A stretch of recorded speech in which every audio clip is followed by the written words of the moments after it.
So, and his thinking is proving deadly for Amtrak. So, you know, that's it. You know, we got to stand up now. Looks like we got some Harvey girls here. And they were cool. They were like, whoa, we'll just, you know, we have to go down there sometimes and work on this stuff.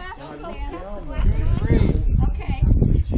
A Harvey girl with a phone? Yeah, you do. Do you have your pager on? You ready to jump into action? Remember, ladies, back off the yellow. It's amazing. What else can you do? Oh, behind the yellow line. That's what's behind the black line. Do you really? I do. Well, y'all don't ever get called in the village. Okay. Stay right there. Stay right there. No, he's taking the picture. Would you take our picture with my camera? Yes. Thank you. Okay. All right. Harvey Garrett? No. Charlotte. Charlotte. Oh, sorry, Charlotte. I'm going to be Marion Blackstone. Oh, that's good.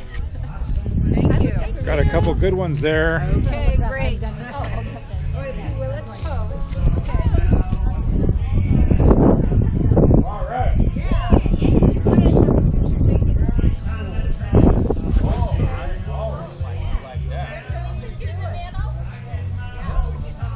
Somebody take a picture? Sure. I get to be with the Harvey girl.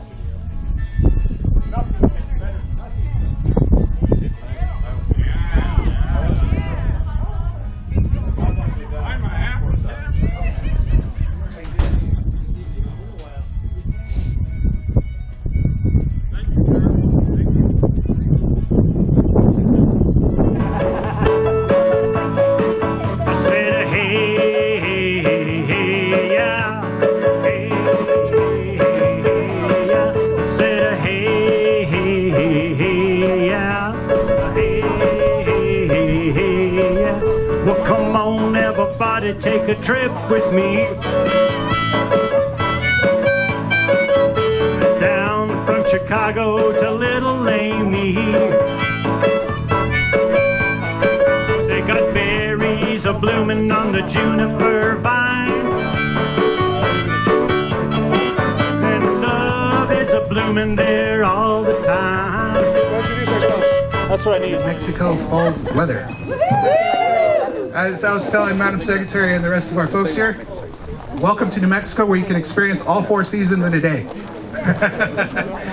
All right, ladies and gentlemen, right now I want to welcome all you guys to our third annual, third Southwest Chief Public Information Rally. These rallies are to get you guys, the citizens, the information you guys need to be better informed when it comes to the Southwest Chief. As some of us have been aware, the recent threats with Amtrak wanting to replace this service with buses, or our worst nightmares, no service at all. That's not going to happen, because right now we have our senators, our congressmen, congresswomen, we have the governor, we have our state legislation. Everybody's all on one page working to find an issue that can better suit all New Mexican citizens and United States citizens who utilize this route. Now, my name is Adrian. I created this organization, New Mexico Rail Passengers Coalition. In my experience, when I was speaking to my legislators, several people in Sandoval County where I reside, back in 2007 to 2010, nobody really listened. Nobody took me seriously when I was like, we have to look this up. We have to, we got to, save our routes. And at that time, the Rail Runner was just newly incepted system. So I was like, well, what can I do to make my voice stand out amongst the crowd? And what can I do to actually have people listen? So then that's when I started networking out with other organizations to get more resources. I was better informed, and I'll admit my mistake was I went into some of their offices with the railroad hat, railroad shirt, not professionally attired. That was my mistake, but as in life, we all learn our lessons. But I'm proud to say right now, I have made a lot of progress in myself in this issue. I don't take 100% credibility for this. It's an issue that everyone has had a hand in.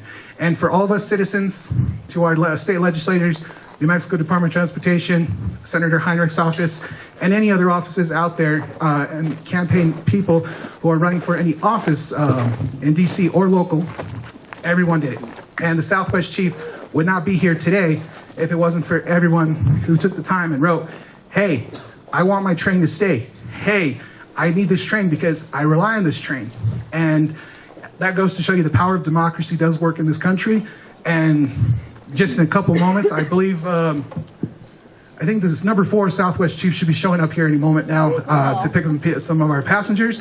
But without further ado, let's get started. I'd like to introduce my Vice President and Treasurer, Mr. Alexander Ramos. But without further ado, I'm going to introduce, I get a little nervous when I'm on stage. I still get a little stage fright. Maggie Toulouse-Oliver, our now first guest speaker and guest of honor.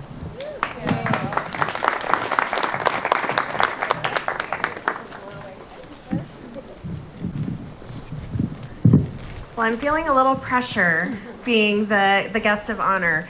I want to thank you all for coming out today. I want to thank Adrian and your team for inviting me to be out here today. I'm somebody who has been a lifelong supporter of rail transport and public transportation in general because it's the way that we move around this country, right? And I'm personally very concerned about the future of rail transport in this country for a couple of different reasons. First of all, it's just amazingly fun. I remember when I was the summer before 8th grade, actually the summer before my freshman year of high school, my grandmother set up a really special trip for my sister and I, and she took us on the Amtrak train that ran from LA all the way up to Seattle, and we had like this sort of wonderful family trip together, and that was really my first time riding a train for real and riding a train for a long way, and it really gave me a beautiful insight at a young age into how special rail transportation is and how special it can be, and it created a wonderful memory for me and my family that's really stayed with me for my lifetime. And so beyond sort of the importance of the special experiences we all have riding trains to get from point A to point B, I think we all, if you're here today, we all understand the importance of not only maintaining what we currently have in terms of rail transportation, because it's incredibly important to our rural communities. I mean, not every single rural community around the state or around the country has quick access to hop on a plane or some other mode of transportation. And this is really what's keeping a lot of our rural communities alive, is these train routes, right? And we need to keep them going. We need to be able to provide low-cost, easy-access transportation to everyone in rural America. It's incredibly important because in this day and age, we are starting to get to a point where there's so much division being sowed between our urban communities and our rural communities. And for this nation to continue to grow and thrive, for the state to continue to grow and thrive, we need to make sure that we are continuing to provide those access points in our rural communities like here in Lamy, New Mexico. So we want to do everything that we can as public officials to keep this route going, to keep it going strong, to make sure we're doing the track maintenance that needs to happen in order to keep the route going, and quite frankly to expand, because the second reason that I'm incredibly supportive of rail transportation is that it is the way that we move into a clean, green 21st century economy here in this country. The reality is that, and I am as guilty as anyone, I fly on planes all the time. I get on planes at least twice a month to go here, there, and everywhere. And the reality is that is contributing, it is exacerbating the climate crisis that we have in this country. The more that we can invest in rail transportation, in high-speed rail, in clean electric rail, all types of rail transportation, we can begin to reduce the burden on air travel, and we can begin to reduce the impact on our climate and pumping all of those carbon particles into the air that we get from plane travel. And so if we want a clean, green 21st century economy here in this country, if we want to be able to move people around in a way that is contributing to fighting climate change, we need to invest in our rail transportation system here in this country. So I'm proud to be here today for all of those reasons and more, to support what you all are doing to continue the Southwest Chief and all of our train routes through New Mexico, and I'm committed to expanding those and making them even more accessible throughout the state and throughout the country. So it is my honor to be with you all here today and to help support you and to let you know you have an ally and a champion in me. And I want to thank you again, Adrian, and everybody that's here today for coming out. Thank you so much.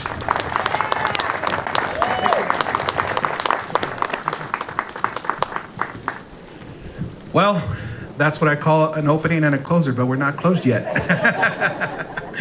Also, you know, with the Southwest Chief, you know, little brief history on my end.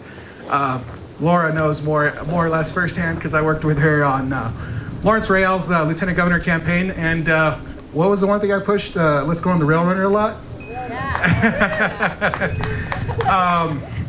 But, you know, with what Maggie has said, you know, with this system, I believe that, you know, I'll say it again, and I'm not afraid to say it. The Rail Runner is a system that, you know, can, you know, it has so many possibilities. Yeah. But in the end, it all comes down to money, and I believe that as long as we work together to find a solution when it comes to public transportation, because not all public transportation is going to make its money back, because you look at Los Angeles, you look at New York, you know, those guys have bigger ridership than us, and you know sometimes they need a little bit of a helping hand. And as far as I'm concerned, our Rail Runner has done pretty good for 13 years, I believe it's. No, 11. 11? Okay, yeah, for just over a decade. You know, and the one thing that I get asked a lot, and I get emails about, is millennials are asking, how can I get to Las Vegas at the World College? How can I get up there, you know, by rail transportation? You know, but unfortunately, you know, I'm not going to blame any fingers, but we've had some people that have been in office who have been short-sighted when it comes to that, and we can't be short-sighted when it comes to public transportation, because I myself, being 27 years old, I can't get to work without the Rail Runner. And in fact, I just had a promotion at my work for operations manager, and the one thing is, the Rail Runner was the reason there, because I can't afford a car. And with that said, you know, you have Colorado now that they're discussing with Governor Polis, is that correct? Governor Polis, you know, they're pitching the idea of a front-range commuter rail system along the I-25 corridor from between Fort Collins and Trinidad. Okay. Now, I understand we can't have an Amtrak route that connects to Denver, maybe in time, but look, we got the Rail Runner that can, you know, utilize existing trackage up to Raton. You know, again, it's all dreams and wants, but, you know, no one ever said, you know, history is made by those who wants, you know, who have that dream.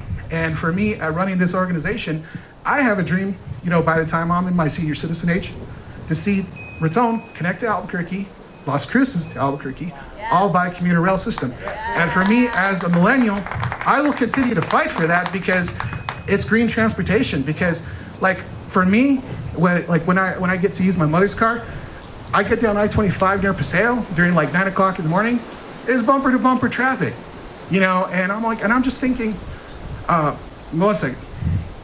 I'm just thinking, you know, hey, if everyone here can take the Rail Runner, you know, imagine how much people would be taken off the I-25.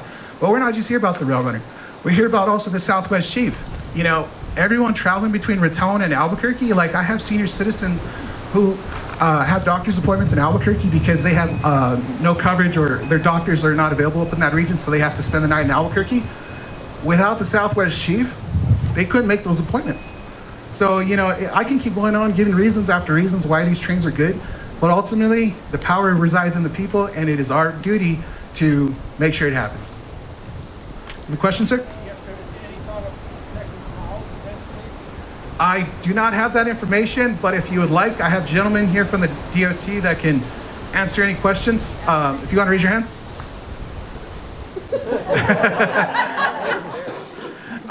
But hey, you know, why not Taos? But again, like I said, you know, dreams and possibilities start with meetings like this. So, you know, with all that said, what's up, Kipper? No, I just want to make a comment. Oh, go ahead. So here's the argument you always hear about how trains don't make money. Well, schools don't make money. Highways don't make money. And a lot of these are heavily subsidized. Airlines, if they were not so heavily subsidized, would not make money. So that's a stupid argument. So the next time someone gives you that argument, just say it's not about making money, it's providing a public service. Now I'm going to end on well, we're not ending, but I'm going to end my speech right now on a little final note.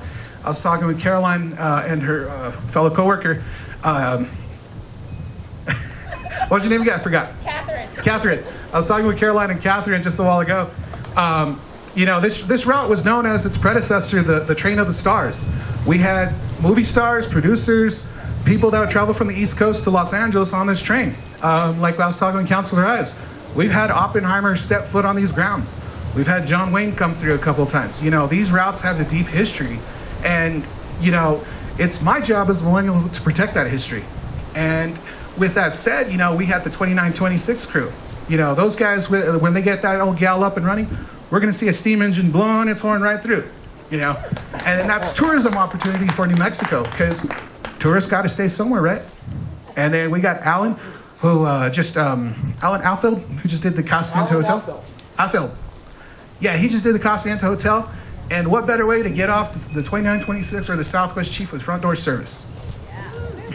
But our next guest on our list, Caroline. You want to come up, share your words?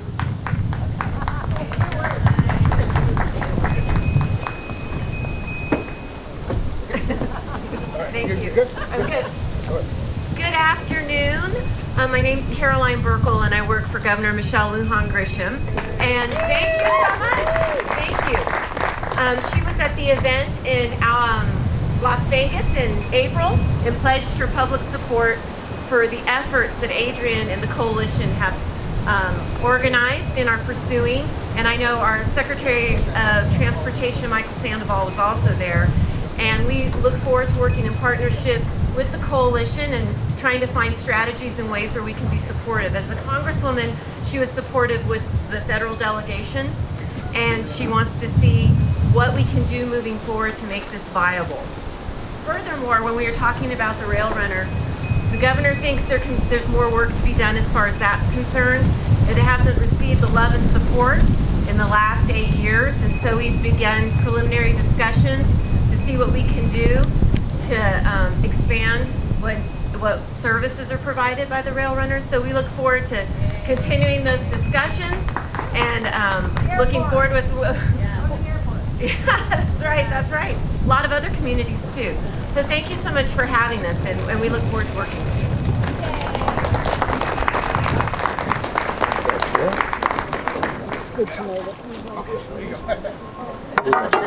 Thank you, Caroline. And give the governor my best for me.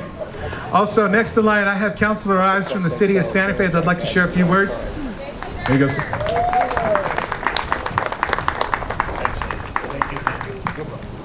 Well, delightful to be here on such a beautiful day and celebrating the, I'll say it, the continued existence of Amtrak through the state of New Mexico. I've had the good fortune since I moved to the state back in '83 on working on a number of projects involving rail lines. I used to serve as counsel to the Trust for Public Land, which is the organization that bought the rail yard down in Santa Fe from Catellus, and then helped build the rail yard park and protect some of those lines, as well as the depot, and rebuilding the park into what it is today. We also worked on protecting the rail line coming out, the old Santa Fe Southern line, which we worked with the state, of course, to protect that and ensure that it continues to operate as an ongoing and vital part of our rail system, and really part of our community, because the rails are significant. They have been significant to our state, its settlement over the course of centuries.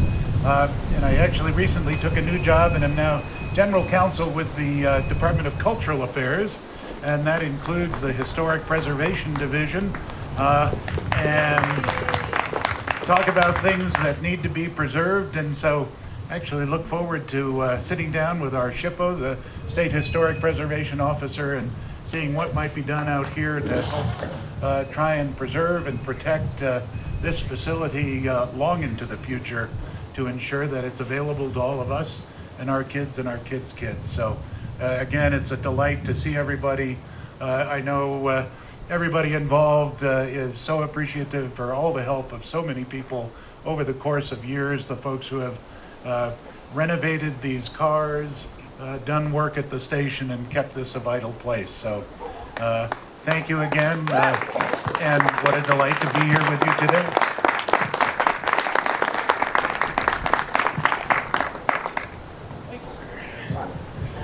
No problem, sir. Thank you very much, Councilor.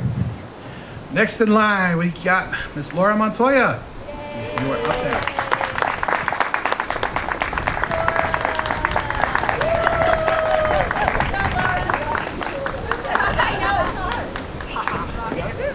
Hi, everyone.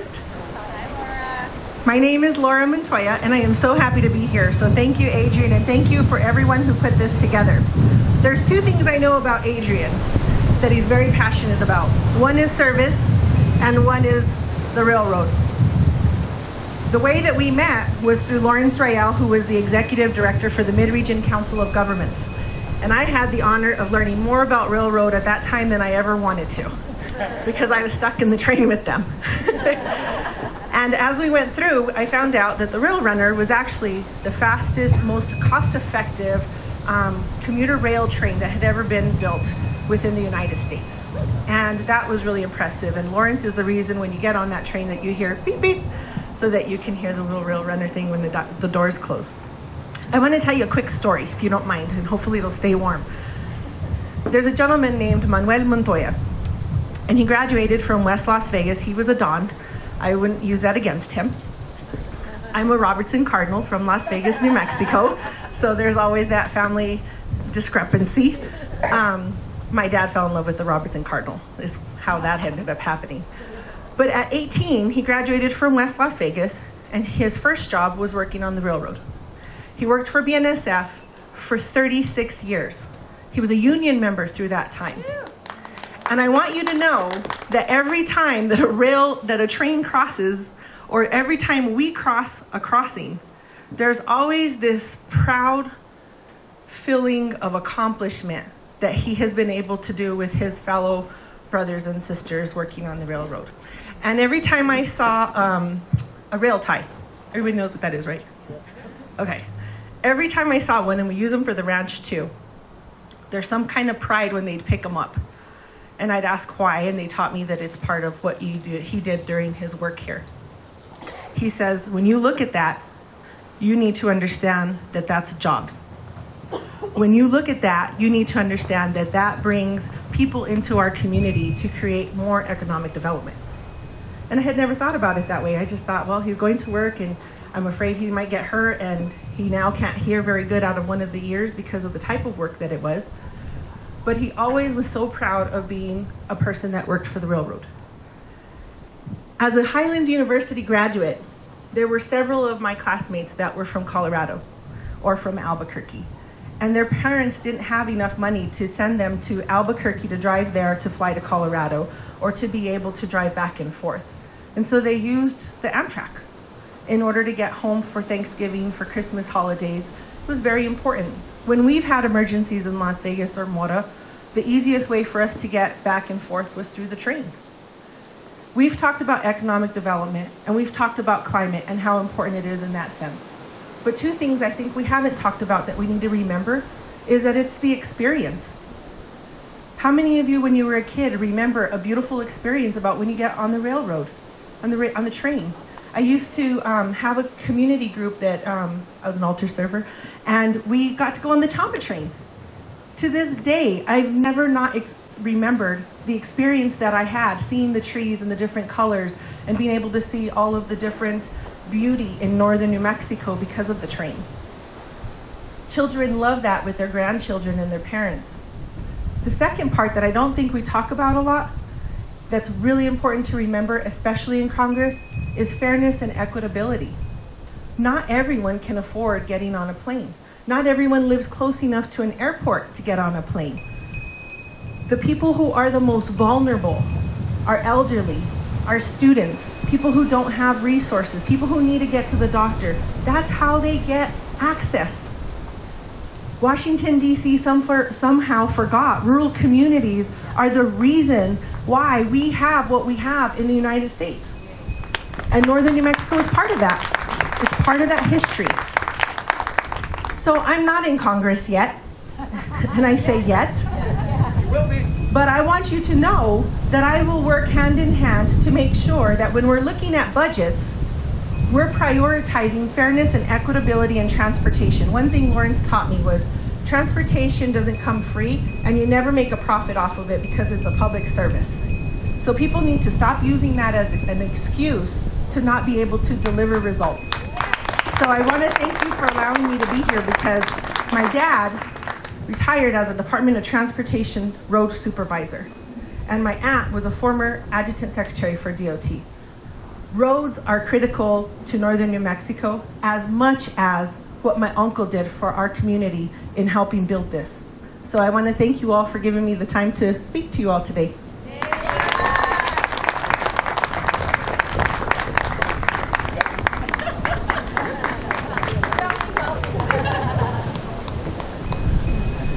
With what Laura said, you know, this line provides jobs. And for me and my VP, Mr. Alex over there, what we like to do is we like to photograph this route. That's the one thing that, you know, we believe that photography speaks volumes. And when it speaks volumes, it shows the history of this route. And guess what we've been seeing over this past year? And the DOT, can let you know on that. BNSF has been coming through here, replacing some ties, replacing some rails. And guess who's working it? New Mexicans are on those trains, working on those tracks, you know, putting this line back to where it should. And, you know, some of us rail enthusiasts know more the history on this line, and the reason that doesn't have very much freight service as Belen, you know, that's not a reason to stop. You know, there's so many possibilities that this route can serve, because the Santa Fe Railroad did build it just to serve a passenger train. They served it to serve the whole 9 yards. And I believe one day we can see freight service return on here if we play our cards right. We talk to the right people. We talk to the right companies. You know, because it just takes a simple conversation to say, hey, have you considered doing rail transportation for your company? You know, and the possibilities are endless. But right now, I'd like to introduce our next guest, Patricia Dominguez with Senator Heinrich's office. And Senator Heinrich has done so much for the Southwest Chief, and I like to use one quote from the senator, and that quote is something that drives me to continue to fight for this route, not only for passenger, but for freight. As the senator said, we have fought for the Southwest Chief before, we will fight for it again. Thank you, Adrian, as I get blown up on the stage. That's always the best part about the fall. You were mentioning you never know what kind of weather you're going to get. Thank you so much for the invitation to be here. I have a message to share with you on behalf of Senator Heinrich. You know, he rode the Southwest Chief with the Boy Scouts a few years back, and he really enjoyed that. And he knows that this is such an important thing to keep going. And I think the Boy Scouts, I think they have a wonderful time every year. See if I can get my papers together here. Dear friends, thank you for coming out today to show your support for passenger rail routes in New Mexico and across the country. Long-distance routes are vital to our rural communities, and I will never stop fighting to keep them running. The Southwest Chief isn't just a railroad route in New Mexico. Every summer it brings thousands of Boy Scouts from around the country to the New Mexico Philmont Scout Ranch. The route generates significant economic activity in communities like Raton, Las Vegas, and Lamy. Additionally, in many cases, the line is the only affordable alternative transportation option to the highways for our citizens. This makes the Southwest Chief a critical link for rural residents to public and private services such as healthcare and veteran services, education, and employment opportunities. The Southwest Chief runs daily between Chicago and Los Angeles and connects towns and cities in Illinois, Missouri, Iowa, Kansas, Colorado, New Mexico, Arizona, and California. I've been proud to help lead a bipartisan coalition of senators to stand up for the Southwest Chief. Together, alongside with local champions like all of you, we have successfully defeated misguided proposals that would have ended the Southwest Chief as we know it. Thanks to our efforts, we have secured millions of dollars in funding that will help ensure financial stability for this essential long-distance rail service. Rural economic development depends on 21st century infrastructure investments like this. Please know that I will continue to stand with you and do everything in my power to protect and invest in the long-term viability of this route. Sincerely, Martin Heinrich, United States Senator. Thank you. Thank you, Adrian, for allowing me to share a few words with the Senator on behalf of him today.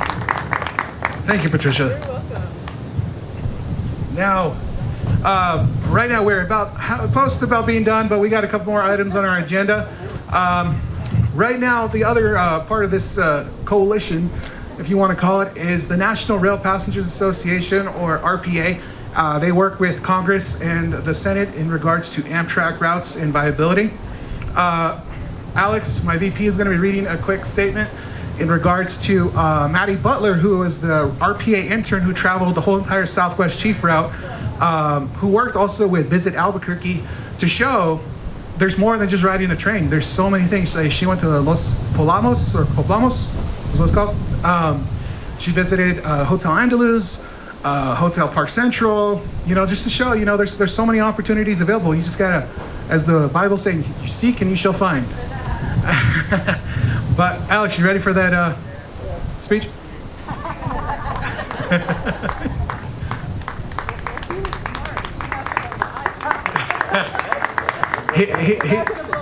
Apple Tech. Hi, I'm Alex Ramos. I'm the Vice President, and I've known Adrian for 2-3 years, a year longer than that, but that was a different conversation.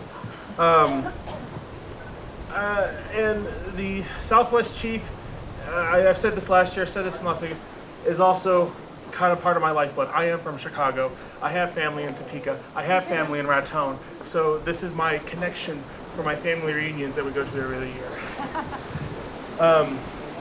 But for this is from the Rail Passengers Association. So this is the national lobby effort group. And Maddie Butler, who did travel around the country, wanted to say a few words along with Jim Matthews, the president, who, if you remember, was here last year. Came all the way down here to say a few words. So, from Maddie Butler and Jim Matthews of the Rail Passenger Association, as the largest rail passenger advocacy network in the United States, we want to express our support for the continued work done by all supporters of rural advocacy and long-distance networking. Today, however, we want to express our utmost solidarity with those who have worked to save the Chief, who fight to preserve this historic railway and have advocated tirelessly for their right to public transportation. Not only has the labor of this advocacy been heard by executives at Amtrak, it has been heard by those in charge of regional public transit. With the pursuit of the Front Range I-25 corridor to the north and the connectivity provided by the rail runner to the south, keeping the Chief open is essential to the communities en route. The rail is a great connector. It keeps communities linked, growing, and supported with a variety of economic incentives. In 2018, we pushed senators and worked on a federal level to do everything in our power to support the work of those on the ground. Our question for Senator Udall to voice, will Amtrak commit publicly to stop pursuing the proposal of replacing the train with buses for the Southwest Chief fiscal year 2019? Was crucial, but with the upcoming budget talks in 2020, asking that question one time is not enough. We are with you for advocating for a permanent end to the threat of bustitution. The consequences of bustitution are dire. Every year, states with disrupted service would suffer a $180 million economic loss. That includes $116.4 million in permanent direct economic losses and $63.7 million in permanent indirect losses. Whether it's bustitution or dropping service, we cannot tolerate any disruption in service, no matter what form it takes. Direct losses consist of canceled operating spending, fewer visitors and lost income from those visitors, and the higher travel costs for families that live along the Southwest Chief route. The indirect losses would be felt through increased pollution control, highway fatalities, increased highway maintenance, and foregone trips. These losses alone are more than 3 times what Amtrak requests from Congress to operate the entire route of the Southwest Chief, which runs from city to city through Illinois, Iowa, Missouri, Kansas, Colorado, New Mexico, Arizona, and California. The RPA swung into action quickly when this threat came down, calling on local leaders, visiting key offices, helping Hill staff understand what is actually at risk, and developing the economic arguments that persuaded important senators to form a bipartisan bloc to stop Amtrak from doing what it wanted to do. Our congressional allies were already supportive of the chief, but became only more supportive and hardline after seeing our economic benefits report. The 6 chief senators went to bat for this as a coalition regardless of political party because of the huge economic stakes for our states. Amtrak damaged our trust when they announced plans to withdraw service. Amtrak has no business making decisions as if the sole reason for keeping a route going is if it's profitable.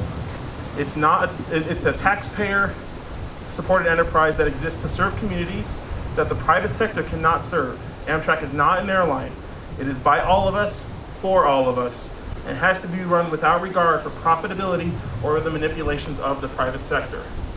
We all have to be flexible enough to realize that the kind of service the chief offers may or may not be relevant in the year 2040. Nobody really knows. The important point is that it is up to us, the people, through our elected representatives, to decide what they want and what they're willing to pay for. Amtrak, as the operator, clearly has the ability to say what is and what is not feasible, but if the primary driver is profit when Amtrak is not serving our communities effectively, like the post office or the National Weather Service, they don't receive the luxury of avoidance just because something is inconvenient. Congress specifically called for us as an organization to be involved in shaping the future, and that's where all of us advocates should be focused. We support your continued advocacy and will commit to always pushing for a better tomorrow together. That is from the National RPA.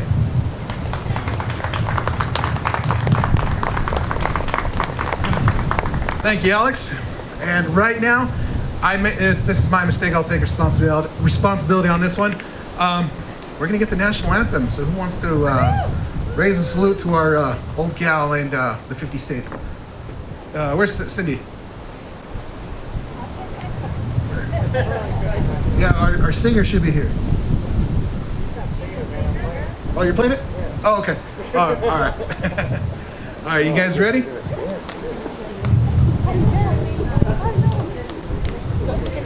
He's done it twice. He did it at the Woodstock.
Now that is the joy that I love about living in this country. We have the freedom to fight for what we want. We have the freedom to talk to who we need to.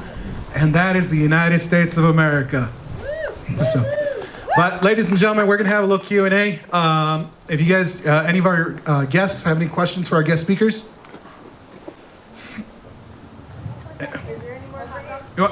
I believe we have some. We still have some.